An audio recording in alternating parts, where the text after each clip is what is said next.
Authored by Derrick Broze via theantimedia.org, the 2017 hurricane season has wrought more damage on the Caribbean and the Gulf Coast of the United States than any season in the last decade. Tropical Storm Harvey smashed into the Gulf, temporarily swallowing Houston and other low-lying areas. Meanwhile, Hurricane Irma caused millions of dollars in damage to Florida, Puerto Rico, and other Caribbean islands, leaving millions without power and water. Along with the gusts of wind, property damage, and loss of life, this hurricane season also sparked a wide range of conspiracy theories regarding the possibility that the U.S. government or some other government could be manipulating the weather to strengthen hurricanes. These theories range from the idea that planes were spraying before and during the storms in order to help them grow and/or direct them at specific targets to others who believe the High-Frequency Active Auroral Research Program HAARP, or a similar device, was used to heat up the ionosphere and charge the storms to cause more destruction. There are dozens of YouTube channels where individuals focus specifically on weather manipulation and modification. They claim to have the expertise to study radar images and determine whether artificial elements were added to developing hurricanes. If you are interested in that type of research, see this. However, I will not be addressing the issue of whether or not the U.S. is currently manipulating hurricanes. I do not have the technical background to accurately report in that area. Instead, I will focus on the history of weather modification as it pertains to hurricanes. If you have limited knowledge on weather modification, or, perhaps, you even think it is a hoax, I encourage you to read on. If you are familiar with the history or science of weather modification, I also encourage you to read on, as I have included details I have not seen covered elsewhere. The theories surrounding possible hurricane manipulation have grown to the point that the mainstream media has been forced to respond. In early September, Space.com released an article titled "No, We Can't Control Hurricanes from Space," which attempted to debunk these theories. The short answer is that we can't control weather at any scale, and hurricanes are no exception, Space.com wrote. Nevertheless, if we go back to 2015, we find an article from Popular Mechanics matter-of-factly stating, we could reduce the number of hurricanes by injecting particles into the atmosphere. The article discusses research published in the journal Proceedings of the National Academy of Sciences that concluded sulfates could be spread into the Earth's stratosphere to dampen hurricanes over the next 50 years. The scientists do not claim to be able to steer or direct hurricanes, but they do say they have the power to slow them down by 50%. A brief history of weather modification. Despite these modest statements, the history of weather modification and the desire to manipulate hurricanes has a history stretching back at least 100 years to people often known as rainmakers. The rainmakers were men who studied pluviculture, or the act of attempting to artificially create rain, usually to fight drought. Most of these men were seen as scammers, traveling salesmen pitching fantasy ideas to the gullible about creating rain. However, one of the most successful rainmakers was Charles Hatfield. Born in 1875, Hatfield migrated to Southern California and studied pluviculture, eventually creating a secret mixture of 23 chemicals he said could induce rain. Using his secret mixture, Hatfield successfully created storms several times and began to find work creating rain. In 1915, Hatfield began working for the San Diego City Council to produce enough rain to fill the Marina Dam reservoir. Hatfield was told he would receive $10,000 once the reservoir was filled. In early January 1915, rain began pouring down over the dam, growing heavier with each day that passed. On January 20, the dam broke, causing mass flooding that led to an estimated 20 deaths. Hatfield told the press he was not to blame, stating the city should have taken precautions. The city refused to pay Hatfield unless he also accepted liability for the damage and deaths. After legal battles ensued, Hatfield was absolved of any wrongdoing when the storm was officially ruled an act of God. However, due to the ruling, Hatfield's work was seen as a failure, and he was mostly relegated to forgotten pages of history. Beginning in 1947, General Electric, the U.S. Army Corps, the U.S. Air Force, and the Office of Naval Research began attempting to modify hurricanes. The main scientist behind the research was a Nobel Peace Prize-winning chemist named Irving Langmuir. While working as a chemist with GE, Langmuir began to hypothesize about manipulating hurricanes. In October 1947, the researchers decided to seed a hurricane with ice pellets. The hurricane had been drifting to the northeast into the Atlantic Ocean, but after being seeded, the hurricane grew stronger and crashed into Savannah, Georgia. There was a public backlash and threats of lawsuits against Langmuir and the research team.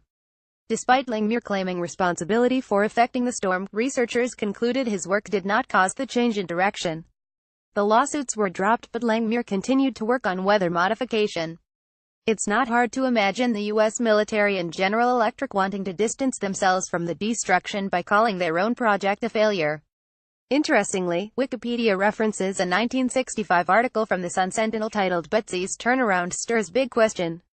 Betsy was another hurricane reported to have been modified. The article, written more than a decade later, apparently reports that a hurricane in 1947 went wacky and that 12 years later it was admitted the storm had in fact been seeded. Unfortunately, there is not a digital copy of the article available to verify the claims on Wikipedia. Most reports on Project Cirrus claim the 1947 hurricane was the only attempt, but a look at records maintained by General Electric indicate there were several more tests on hurricanes. The records list Albuquerque, New Mexico, Mount Washington, New Hampshire, Burbank, California, and several locations in New York as test sites for cloud seeding with silver iodide. Another section lists cloud seeding attempts in Honduras by Langmuir. The report stated in 1948 and 1949, Langmuir visited Honduras, Guatemala, and Costa Rica to study tropical cloud formations, and particularly to learn what was being done by Joe Silverthorne, a commercial cloud seeder, in seeding clouds for the United Fruit Company. The work was being conducted for the purpose of testing out the possibility of controlling rainfall, and particularly in the hope of stopping blowdowns that result from winds associated with thunderstorms, which occasionally destroy large stands of fruit trees. The GE report is well worth your time and attention. It details the contract between the U.S. military and GE, as well as other historical details regarding GE's attempts to modify weather. More recent examples of attempts at weather modification involve programs known as Project Stormfury, Project Cirrus, and Operation Popeye. Project Stormfury was a U.S. government project aimed at weakening tropical cyclones by seeding them with silver iodide. From 1961 to 1971, researchers sprayed silver iodide into hurricanes, believing the supercooled water might disrupt the structure of the storm.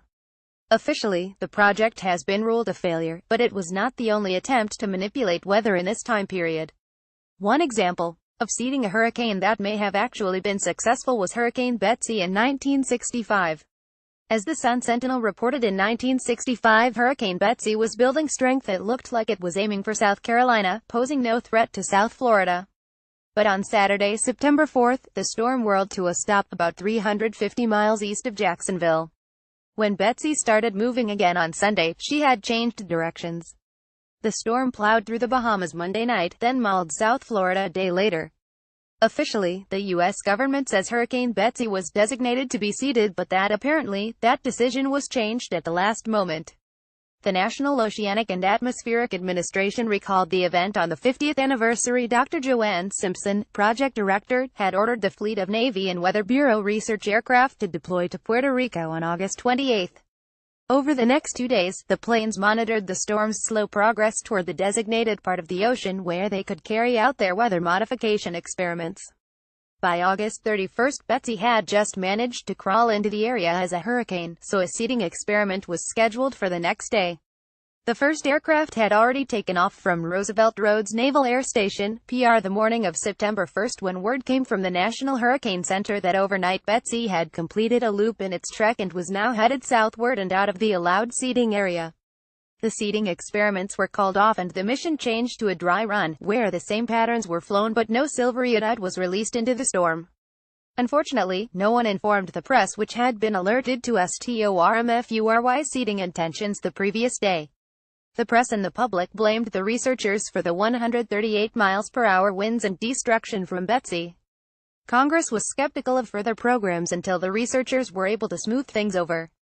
I was totally unaware of the level of emotion and hostility that was directed against anything that had to do with cloud seeding, Joanne Simpson, one-time head of Project Stormfury, told NASA. Simpson would go on to work on a cloud seeding project called FACE, the Florida Area Cumulus Experiment.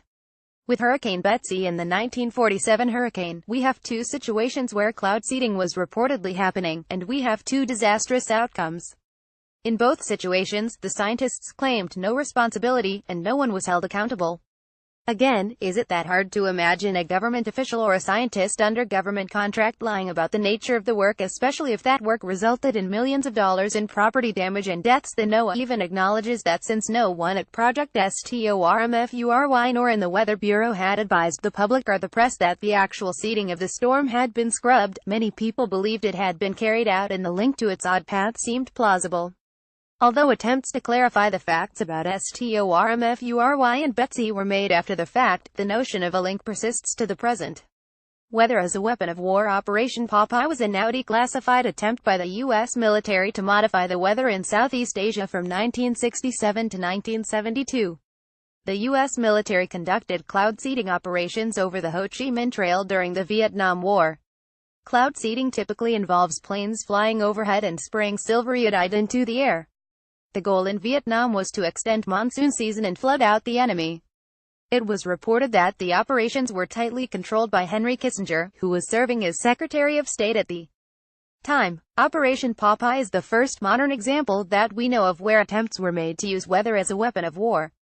In April 1976, the New York Times wrote about the situation and the challenges weather modification created. Can a nation that tampers with natural balances deny responsibility for what follows? This question, together with recognition that United States policy condemns warfare aimed at civilians, prompted Senator Claiborne Pell in 1973 to introduce a resolution calling for an international treaty to prohibit environmental warfare or the carrying out of any research or experimentation directed thereto. The Senate voted 82 to 10 to approve the resolution, which lacks force of law. The international treaty, referred to as the Environmental Modification Treaty, implemented and signed by the United States and other nations to halt global weather modification in the wake of the bad publicity. The Times noted, unfortunately, it is far weaker than the Senate resolution. For example, it fails to prohibit military research or development of environmental modification techniques, and allows all peaceful work on such things. So as long as a nation claims they are conducting peaceful weather modification, they are not violating the treaty. Further, there is no international body to enforce and punish violations of the treaty. The Times also mentions the Department of Defense's Climate Dynamics Program, formerly known as Project Nile Blue. A 1976 report from Milton Leitenberg for the Federation of Scientists elaborates on the origins of Nile Blue. Beginning in 1969, ARPA, the Advanced Research Projects Agency in the U.S. Department of Defense, began funding a project called Nile Blue Climate Modification Research, Leitenberg wrote. The Advanced Research Projects Agency ARPA was the predecessor to the Defense Advanced Research Projects Agency DARPA, a secretive agency within the Department of Defense. DARPA is known for developing exotic and emerging technologies for the military. These reports listed above indicated that Project STORMFURY and Project Nile Blue were some of the earliest known military operations conducted in the name of manipulating the weather, including hurricanes. Leitenberg also noted 2 examples of times the U.S. has been accused of using weather modification on other nations. The was first related to alleged cloud seeding over Cuba in 1969 and 1970 in an alleged effort to destroy the sugar crops. In the second case, the director of the Geographical Research Center of the University of Mexico implied that the United States was to blame for the effects of Hurricane Fifi over Honduras in 1974. A story from the Naples Daily News on July 15, 1975, expanded upon this claim. Dr. Jorge Vivo, director of the Geographic Research Center of the University of Mexico, said Monday the United States artificially detoured the hurricane to Honduras to save Florida's tourist industry. But Neil Frank, director of the National Hurricane Center in Miami, said Monday night U.S. officials did nothing to alter the hurricane's path.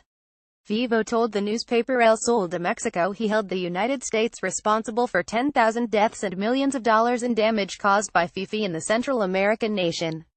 He said he believed U.S. weather authorities used silver iodide against Fifi as part of what he called a systematic action to change its course. More recently, we have seen accusations that the CIA is manipulating the weather.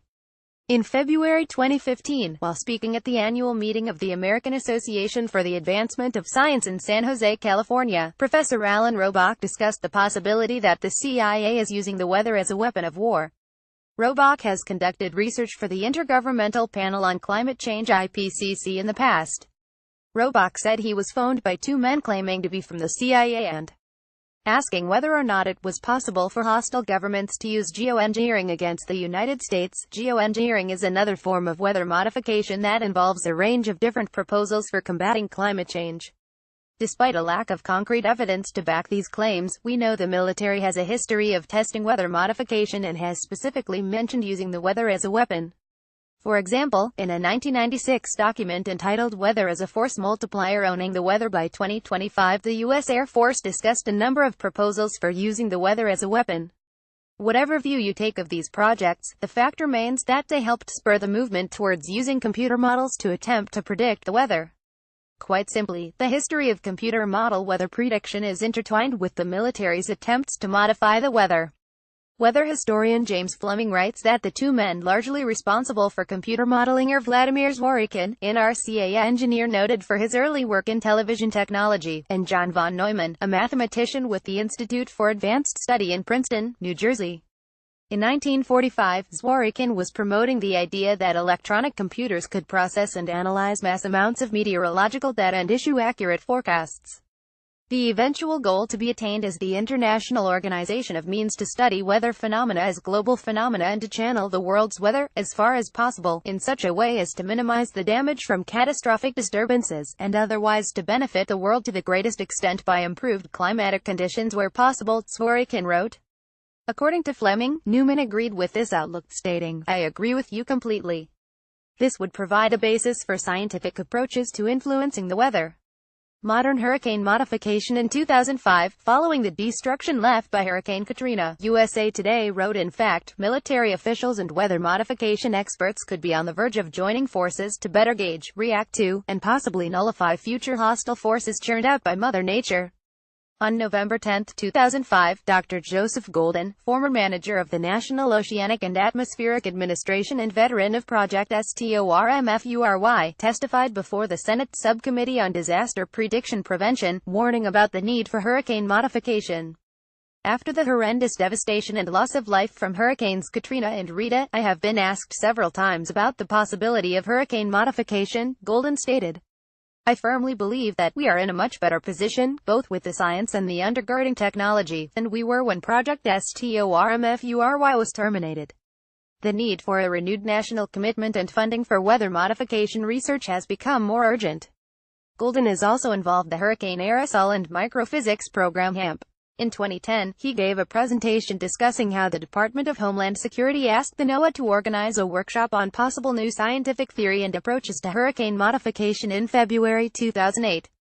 It seems likely that various agencies of the U.S. government began heavily investing in studying weather modification following the destructive hurricane seasons of 2005 and 2008. The idea that the U.S. government could be experimenting with controlling or steering hurricanes may sound like fantasy, but the fact of the matter is the government continues to invest in hurricane modification research. Is it possible that the U.S. government, under the direction of the CIA or the DoD, is working with private industries like General Electric to continue experimenting with weather modification technology? Should the public trust that government officials would fess up to secret experiments?